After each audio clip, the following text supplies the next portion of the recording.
Hare Krishna, please accept my humble obeisance, all glories to Srila Prabhupada. So today we are going to have an interview with Malati Devi Mataji. And she is one of the senior disciples of His Divine Grace A.C. Bhaktivedanta Swami Srila Prabhupada. And she travels all over the world sharing the transcendental knowledge to everyone, and then she is also a GBC member in ISKCON now. So let's start the interview. Hare Krishna, Mataji. So may I start? Okay. What keeps you so rooted in Krishna consciousness? Hare Krishna. First of all, I would like to thank these two beautiful young ladies for their service to Srila Prabhupada and his mission, and to the devotees in the stone. What keeps me rooted in Krishna consciousness is Srila Prabhupada. And there is no other place for me to get strength except for His Divine Grace, Srila Prabhupada. And that comes through His instructions, it comes through my godbrothers and godsisters, it comes through devotees who are grand disciples of Prabhupada, who are friends of Prabhupada. Are you initiated now? Yeah, so but people like your good selves, you know. There's so many sources of strength, but all of them are rooted in Srila Prabhupada and his mission.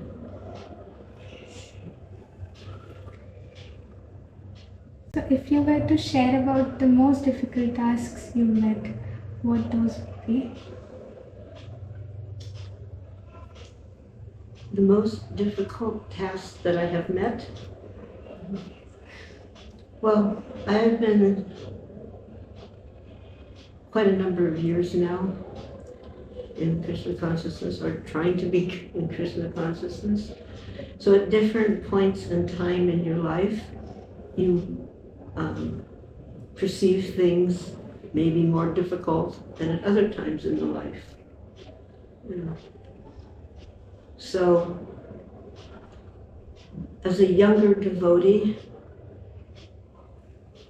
I didn't perceive too many difficulties because I was so, everything was new. There wasn't any established standard per se. We didn't have books, because this is like in 1967. That's when I was initiated, January of 1967 in San Francisco. Very new. The whole thing was new. And even there wasn't a clearly established structure of ISKCON. As the years go on and you take on more and more responsibility, if you do that, then you may find some things that are more difficult than others. Sometimes the difficulty is your own mind, you know, or your senses. Or it could be, you know, external things. My car just broke down. I just crashed it. That's not a joke. It really happened. You know, so many difficulties. It can be difficulty in relationships with other devotees even, or difficulty in relationship with the society itself. But whatever the so-called difficulty, the focus for me is serving in such a way that I feel that Prabhupada would accept this service. And because I came at a time, an early time, and I was able to be around him and serve him personally. My husband was his secretary for 2.5 years, traveling with him everywhere. I was able to observe him in different situations, how he handled different difficulties, because believe me, there were difficulties, even for Srila Prabhupada. How he handled these difficulties, difficult people, difficult disciples, difficult legal challenges to our growing ISKCON, how he handled things. And the one thing I saw was he never became discouraged. So that is something that has carried with me, and that definitely keeps me going. So, can you share Srila Prabhupada's instruction on how to successfully build a community? Yeah, one word, cooperation. If you don't cooperate with one another, definitely there will not be any kind of success with this big of community. And then that begs the question, well, who's going to cooperate with who? Right? It's like, well, you're going to cooperate with me, or will I cooperate with you? So we all have to learn when to gracefully, sometimes you push a little bit, sometimes you pull back a little bit in the spirit of keeping things going in cooperation with the goal of pleasing Srila Prabhupada, pleasing the devotees in general. Can you share some tips for devotees who are in Grihasthas? Hare Krishna. So you're asking me to share tips for devotees in the Grihasthas. Be nice to each other. Don't hold grudges. Get a good sense of humor. It means learn how to laugh a little bit. Learn how to listen. And also learn how to speak. Learn how to speak in such a way that the other person will want to hear what you have to say. Because quite often in the Grihastha ashram, neither one is really listening to what the other one says. And that means there's no communication. And without communication, there's not going to be any relationship. Real one, deep one, committed one. So the Grihastha ashram is a wonderful way to serve Krishna together. Prabhupada gives you an example of, there's some foam in the river and it's clumped together, it's going down, and then at a certain point it gets dispersed. So the marriage is kind of like that. You're together and at a certain time you'll disperse. Something like that. But when you're together, you want to make it beneficial for both of you. But to speak of when the children come along. So you really have to learn how to be nice to each other, speak to each other in such a way that the other person is willing to listen. Have a sense of humor. You know what I mean by sense of humor? Do you know? Okay, sense of humor means, I don't even know what the word in Bengali would be. Do you know what it means, sense of humor? Yeah, the person who can crack jokes or make someone happy. Some lightheartedness. Be able to laugh together. There's a very ancient proverb. You know what a proverb is? An old saying. This old saying says, if you can't laugh, it's not life. So you need to know when to lighten up a bit. Have some humor. Be nice to each other. And if you have a fight, okay, it happens. But before the day is over,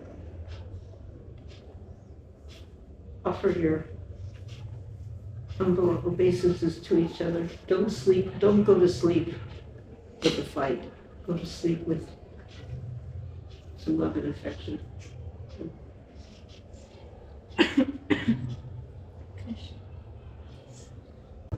What are the tips you would like to recommend to Matajis who are working in once again? In the corporate field? Yeah. Okay. So nowadays, the life of any lady, including devotee ladies, is not limited to the house alone. Most ladies work because there's actually a financial need, in order to maintain life at a bare minimum nowadays. Now, for a devotee, sometimes I hear my material life, or my corporate life or whatever, and my devotional life. But no, when you're a devotee, everything you do is being done for Krishna, including your corporate life.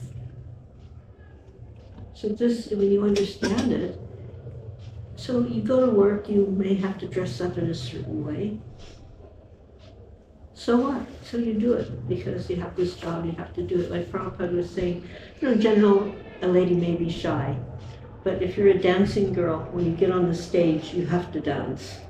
You may be very shy otherwise, but you get on the stage, you have to dance. Okay, so you gotta go to work, you have to do it. But it doesn't mean you have to become this corporate monster. Do your job, come home, leave it in the briefcase, and just try to remember why you're doing it. If you're working just to get name, fame, and money, you may get those things. But we want Krishna. And we may not be fully convinced of that yet. So we have to constantly check in with ourselves, check in with our heart. Why am I doing this? What's the ultimate benefit going to be? You hear when people say, keep Krishna in the center, keep Krishna in the center. It's not a game of chess where you're going to move little things around. It's about the heart.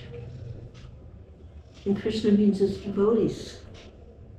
So it's just not like such a rigid thing. It's very flowing. It's very vast.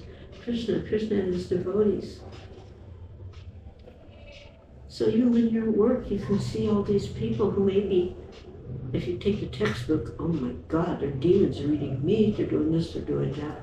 No, just see Krishna Krishna is in their heart. They're future devotees. They just don't know it yet. Sometimes because we say don't associate extensively with non-devotees or whatever. You've probably heard that, right? Going to work isn't association. Association means you sit down, you eat together, you do things together. You're just going to work, do your job, come home. Like when you go to the store, you get what you want, you pay your money, you go home. But, at work you have an opportunity, you're going to be there a number of hours per day. Well, maybe if you bring a little prasadam, you don't have to this is Krishna prasadam, you can just say, would you like to try this? You just be kind of nice and normal, more or less. And people always can sense with devotees there's something different. So the opportunity will come at one point, you can maybe say more, but just be a nice person, a nice devotee. A devotee is friendly to everyone. And then you go home and you be friendly to your family as well.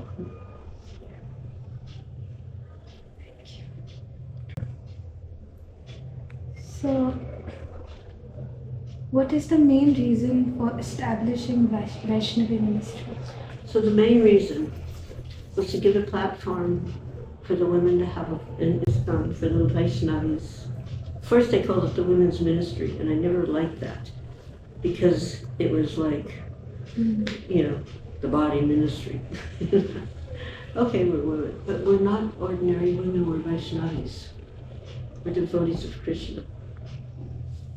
And you live in India, so most likely you're aware of the fact that there's perhaps different expectations in India towards women than somebody from the West who haven't had that type of culture forced on us, So it does cause some conflict sometimes, conflict in terms of service expectations, etc. We, at the ministry, just wanted to see the Vaishnavis, the lady devotees, had an opportunity of service. I mean, I happen to be a GBC member, but it wasn't something I was even thinking I'll become a GBC. It was like, it was not on my radar. But there was an occasion when something transpired and I said, all right, I'll try. But service doesn't have to always have a label or a title or a position. So there's different levels, different areas of service. And devotional service is beautiful in that it's, whatever it is accepted by Krishna. In our mundane minds, we're like, oh, this person has a PhD. Well, this is just a sweeper. Well, Krishna's just seeing the service and the love in the heart of each person. So we have to work on that part of it. But we wanted to give opportunity for ladies because it was necessary. It still is. And I am happy to say that, like, maybe you all wouldn't even be here 20 years ago. If it was 20 years ago, you weren't even born, and you were barely born. But it was a little bit of a different ISKCON in those days. So there's definitely been more opening doors for service, creative service. But always keep in mind that Krishna accepts the love in your heart that you offer to your service.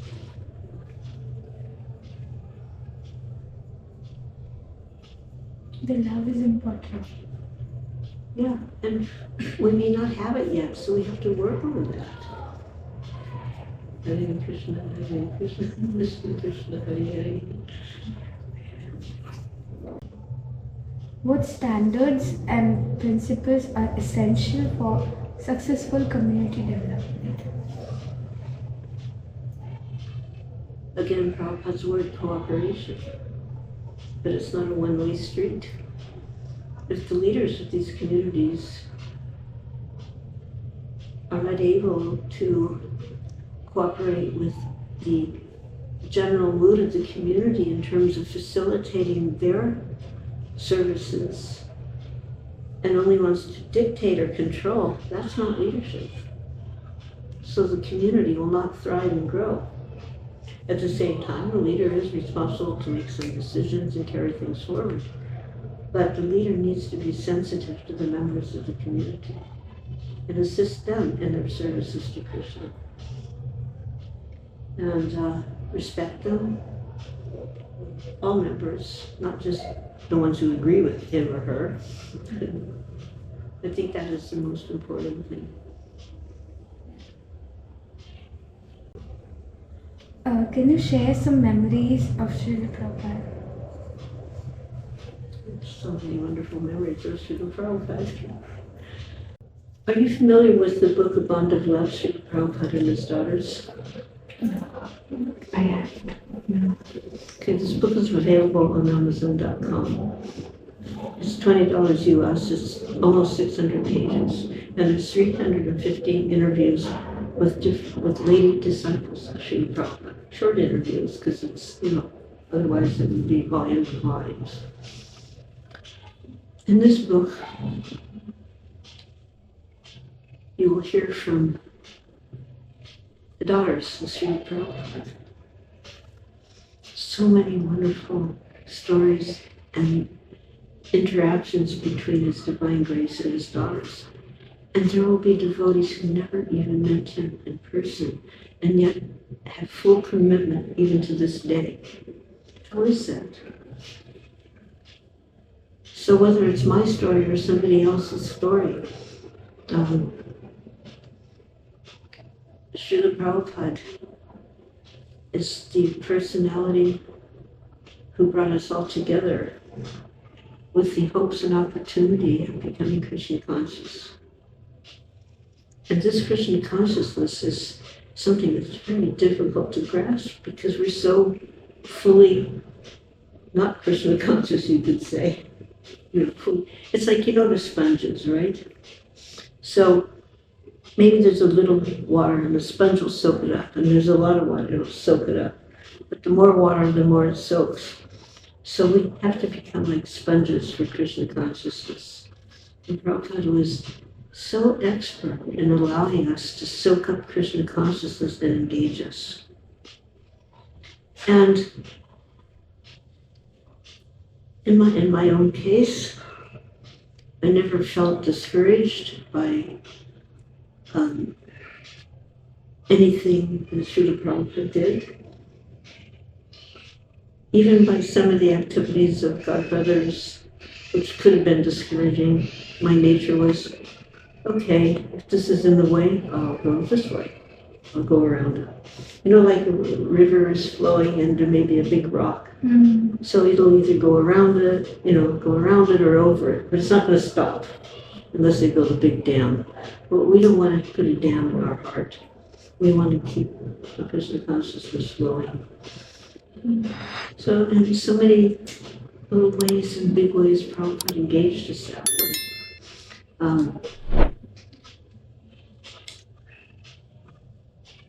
So maybe I'll just tell a couple little small stories, because most of the time, honestly, I don't want to tell cute little stories of Prabhupada just to tell a story of Prabhupada. I want people to have a feeling for Prabhupada.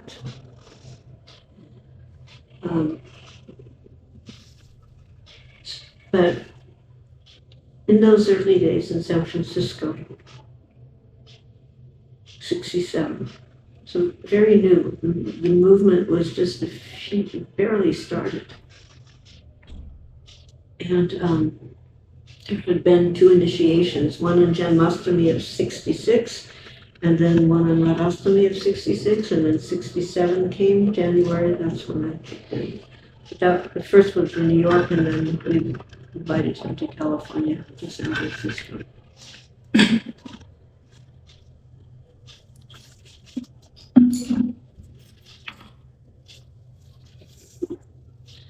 Yeah.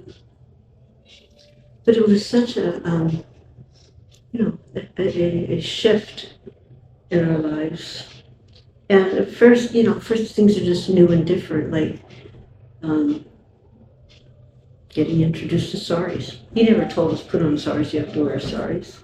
It was just kind of a natural inclination. And so many things like that. He didn't have to tell us, like simple thing like parting the hair in the middle. But then he was telling us about the Vedic culture, and according to how the person was dressed, you could tell their status.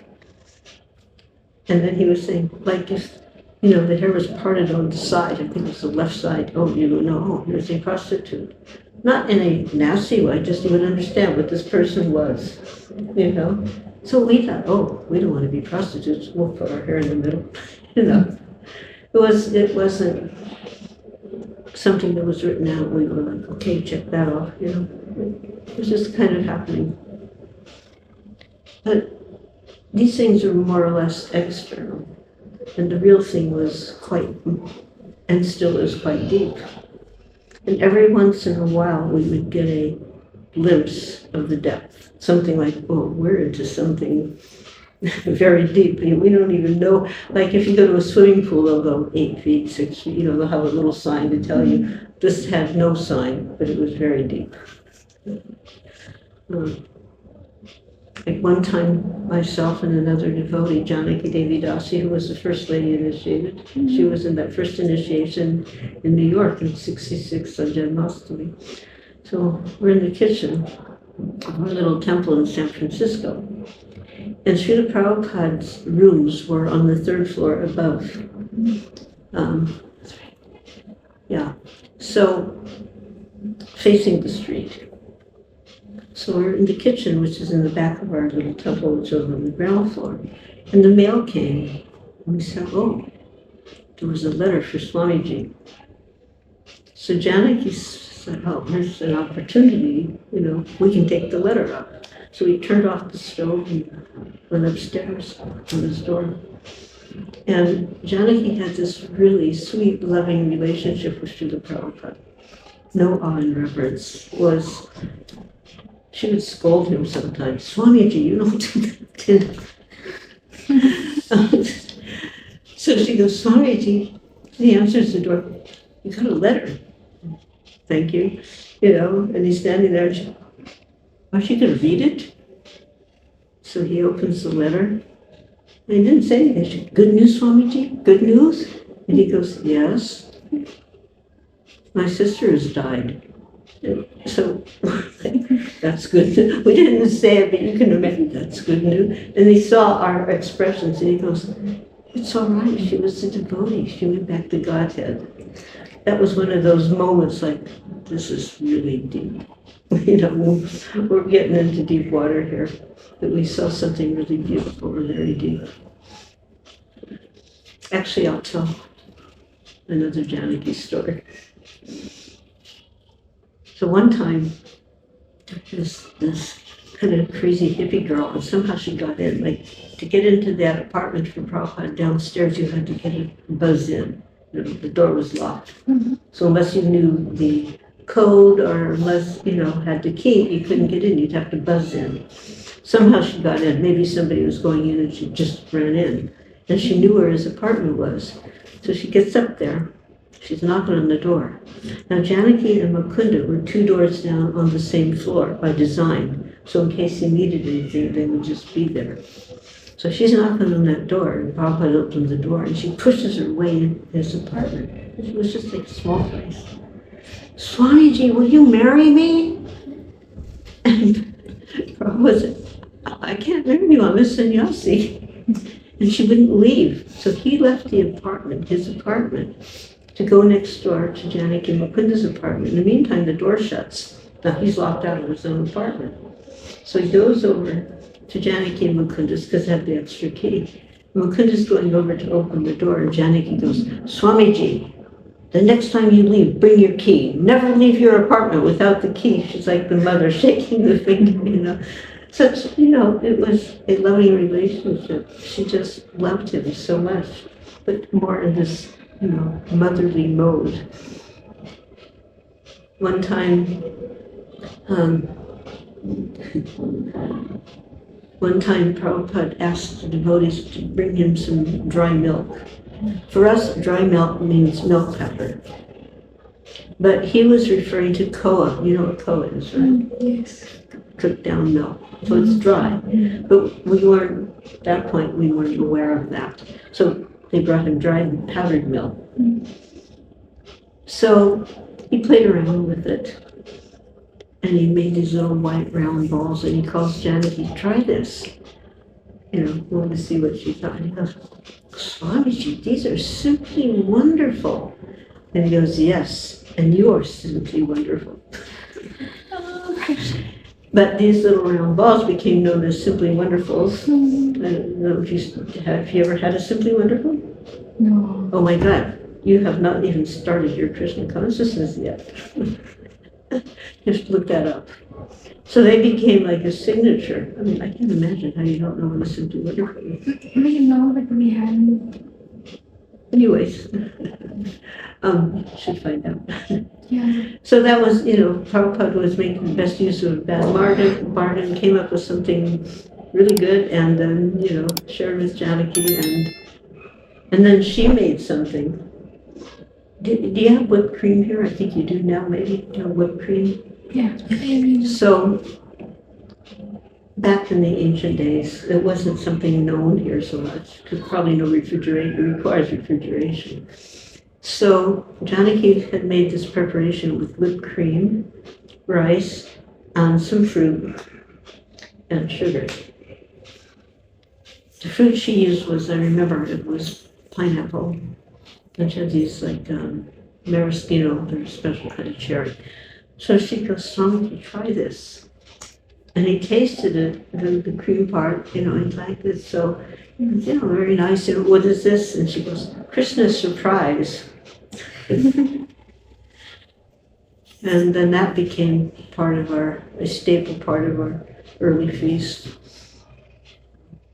So that nice little exchange. Do you know what an artichoke is? Artichoke.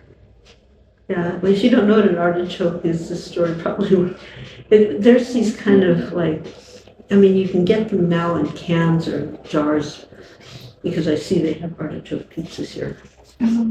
But they're a kind of a vegetable that if you just didn't know what it was and you looked at it, it might look like a green unopened lotus flower, just to try to give some context. Okay. So you cook these things, you boil them up, and you pull the leaves, and then you just eat the bottom part of the leaf. That's the slow way of doing it. Anyways, but especially in California, they're, something we all really like. And she thought she will make one for Prabhupada. So she brings it to him. Swamiji, he goes, what is that? It says artichoke. And he didn't know what to, here, I'll show you. And you dip the leaf into something, like you make a little melted butter or something in it. So she was showing him, and so he tried a couple, and he goes, so much trouble for so little. Because, you just take leaf by leaf, and there's so many leaves. But he would always oblige her. They had that relationship, a sweet relationship. Now, I was telling you about when you make an introduction to somebody, a formal introduction, you use your proper name. So I was saying, don't introduce me as Malati Mataji, because that's not the name Prabhupada gave me. My given name was Malati Devi Mataji. But at the same time, when now the introductions of the formalities over, you can, speak as you like. But just for the record, Prabhupada never called us Mataji. But there's one letter that he wrote, my dear little mothers. Chimana Malati Jani. And he said, my mother died when I was only 14, so I didn't have so much of her love and affection. But now Krishna has sent me so many wonderful little mothers. And another one is Govinda Dasi in Hawaii. And she's always writing to me to come. So perhaps I will go there next. So our lives were really filled with his affection. And we never felt like pushed aside or unwanted. We were part of the picture. And we were happy being part of the picture, no matter where we were in that picture. There were so many opportunities. There's always so many opportunities for service. And just like you have some ability, so here you are, you're doing something. Using your intelligence, your creativity.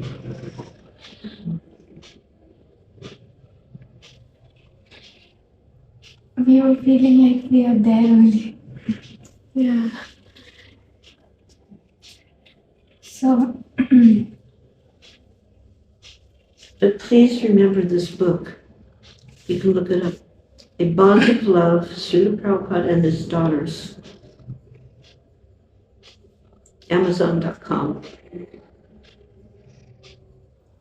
And if anybody wants to take up the job of to translate it into Hindi or Bengali, or do it. so You can contact, I can tell you who to contact, because we did not do this, it was my idea. But this book was not written for money. It was written out of love of Prabhupada.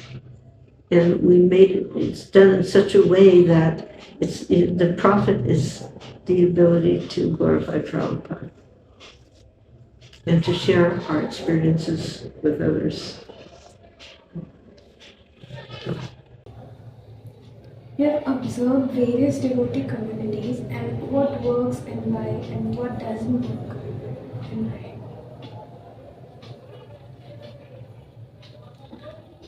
Honestly, that is a humongous topic, and there's not a single flatline answer. But any community that sincerely dedicates itself to serving Prabhupada's mission will figure out what works and what doesn't work. What doesn't work is when you don't take care of the individual members of the community. What doesn't work is when the individual members prioritize their own lives without including Krishna. You have to take care of your own family. Forget that. But if you leave Krishna out of the picture, then where's the glue that will hold the community together? So let's say you're Grihastha, that is your service. Taking care of your family, that is your service. But that should include Krishna. And if you live in a community where you are actually, because there's loose communities which don't have boundaries, you're just like maybe in the same state, the same neighborhood or whatever, or then like Mayapur, we've got that, there's our community.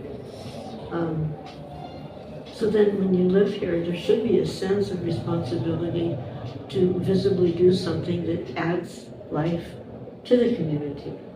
Even if it's just a simple thing like picking up scraps of paper that people have thrown in, anything, something to show you're part of this community and it means something to you. So, individual thing is very important. Individual and collective. So, But if you just do individual without the collective, then that narrows the effect. both is important. Yes. So, we will conclude with the last question. What would be the most important advice you would give to your successor? Do not become discouraged. Frankly speaking, discouragement is a trick from Maya. You understand the term Maya? Yeah, I do. Maya means that which is not. So Maya says, come on, sit down in my lap. You can leave anytime you want. You sit there and she has her arm around you and she's smiling. The next thing you know, you've forgotten everything you knew about Krishna. And she tries to discourage you in your Krishna consciousness. That's her job. And she just wants to make sure that those people who go to Krishna are very clear. So don't accept discouragement. Know it's a trick from Maya. And if you start feeling discouraged, don't get discouraged.